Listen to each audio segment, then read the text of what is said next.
Bruce Lee, ये video का part 2 है। पार्ट 1 का लिंक डिस्क्रिप्शन में दिया हुआ है। अगर आपने नहीं देखा है तो पहले उस वीडियो को देखना, उसके बाद इसे देखना।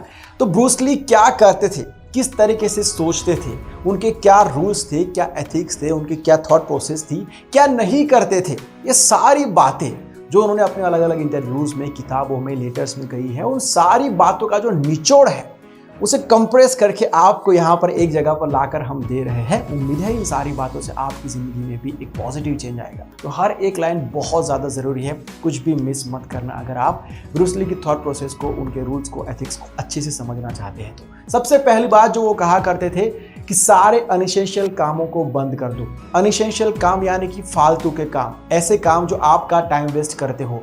उनका कहना था कि किसी भी नॉलेज का, किसी भी आर्ट का सबसे एक्सट्रीम लेवल जो होता है वो क्या होता है? Purity, simplicity. और उसको अचीव कैसे कर सकते हैं? जब आप अपनी लाइफ से सारे वो काम जो आपका टाइम वेस्ट कर रहे हैं उनको बंद कर दोगे तो आपको मैजिकल एक्सपीरियंस होगा। उनका कहना था कि इंसान को अंदाजा नहीं है कि उसमें कितनी ताकत होती है, वो अपनी ताकतों का पूरा यूज नहीं कर रहा है। जैसे जैसे आप ऐसे कामों को बंद करते जाएंगे जो आपका टाइम वेस्ट करते हैं, जो आपको डिस्ट्रैक्ट करते हैं, वैसे वैसे आपके अंदर नेचुरली एनर्जी और मोटिवेशन बढ़ता जाएगा। ये एक नेचुरल प्रोसेस है और जब ऐसा होगा तब आपके रिजल्ट्स चौंका देने वाले होंगे। आप यकीन नहीं कर पाओगे कि आप इतना सब कुछ कर सकते थे, आपके अंदर इतनी ज्यादा ताकत थी। दूसरी बड़ी बात जो वो कहते थे कि डूइंग टाइम और थिंकिंग टाइम दोनों को बैलेंस करना सीखो। सिर्फ सोचते रहोगे और काम नहीं करोगे, ये भी किसी काम का नहीं है। और सिर्फ काम करते रहोगे, सोचोगे नहीं, ये भी किसी काम का नहीं है। और ज़्यादातर लोग इन दोनों को बैलेंस नहीं कर पाते हैं। जब आप इन्हें बैलेंस कर पाओगे तो आपकी प्रोडक्टिविटी बढ़ जाएगी, कम एफर्ट्स के अंदर आपको ज़्यादा आउटपुट मिलेगा और लोग ये सोचेंगे कि मैं भी इसके जितना ही ऐसा ही काम करता हूं तो फिर इसके रिजल्ट्स इतने अच्छे क्यों हैं। तीसरी बड़ी बात जो ब्रूस ली हमेशा अपने इंटरव्यूज में कहते थे, empty your mind, be formless. पानी की तरह बनो, फ्लूइड की तरह बनो।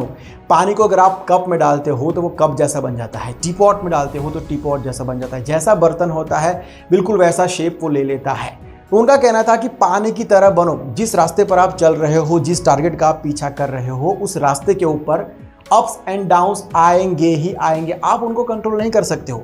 ऐसे मोड भी आएंगे जो आपके फेवर में नहीं होंगे, ऐसे रिजल्ट्स भी आएंगे जो आपके फेवर में नहीं होंगे। तब आप खुद को वक्त के हिसाब से, रियलिटी के हिसाब से, हालातों के हिसाब से, फैक्ट्स के हिसाब से चेंज करने की एबिलिटी डेवलप करो। जो लोग खुद को चेंज नहीं कर पाते हैं वो ऐसे रास्तों पर, ऐसे मोड़ पर टूट जाते हैं, क्विट कर देते हैं। और एक पॉइंट जिसके बारे में वो जनरली बात करते थे, मास्टरी। उनका एक सेंटेंस आपने जरूर से सुना होगा कि मुझे उस आदमी से डर नहीं लगता है जिसने 10,000 किक्स की एक बार प्रैक्टिस की है, मुझे उस आदमी से डर लगता है जिसने एक किक की 10,000 बार प्रैक्टिस की है।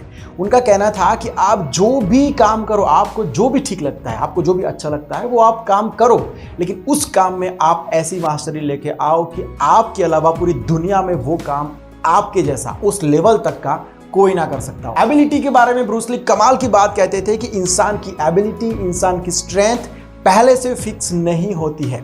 जैसे जैसे वो बड़ा होता है, जैसे जैसे वो ग्रो होता है, उसकी सोच, उसका एटीट्यूड, उसका अप्रोच, उसका नजरिया डिसाइड करता है कि वो कैसा बनेगा। इन शॉर्ट उसकी सारी इंटरनल एक्टिविटीज डिसाइड करती है कि वो एक्सटर्नली कैसा बनेगा। अपने सीक्रेट्स को लेकर ब्रूस ली हमेशा कहते थे कि मार्शल आर्ट के दिल को अगर आप अपने दिल में जगा दोगे, अगर आप उसको अपना हिस्सा बना लोगे, तब आप जान पाओगे कि आपके लिए कोई लिमिटेशन नाम की चीज़ नहीं है। बिल्कुल ऐसे ही आप जो भी काम करते हो अभी, उसको अगर आप अपने दिल में जगा दोगे, उस काम को आप अपनी लाइफ का अपना एक हिस्सा बना लोगे, तब आप जान पाओगे कि उस काम में आपके लिए लिमिटेशन नाम का कोई वर्ड नहीं है।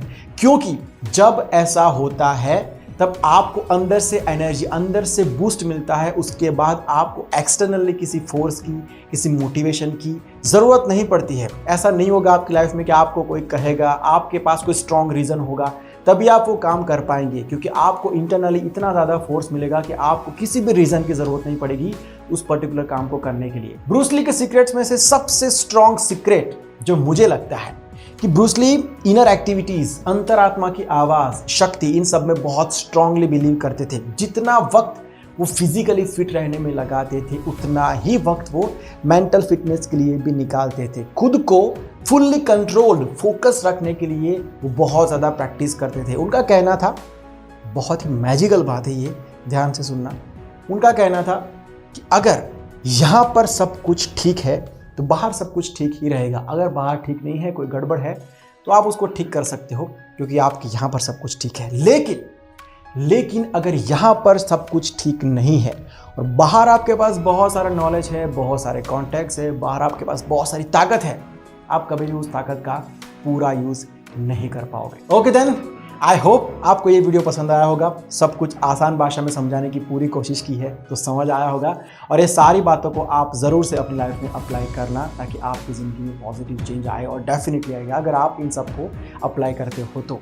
अगर और कुछ आप जानना चाहते हैं, पूछना चाहते हैं तो कमेंट करके बता सकते हैं, अदरवाइज इंस्टाग्राम के ऊपर मैसेज कर सकते हैं। और इस वीडियो को अगर पसंद आया है तो लाइक और शेयर ज़रूर से करना। बाकी मैं मिलता हूँ बहुत जल्द एक नए वीडियो के साथ, एक नए सब्जेक्ट के साथ। बाय, टेक केयर एंड जय हिंद।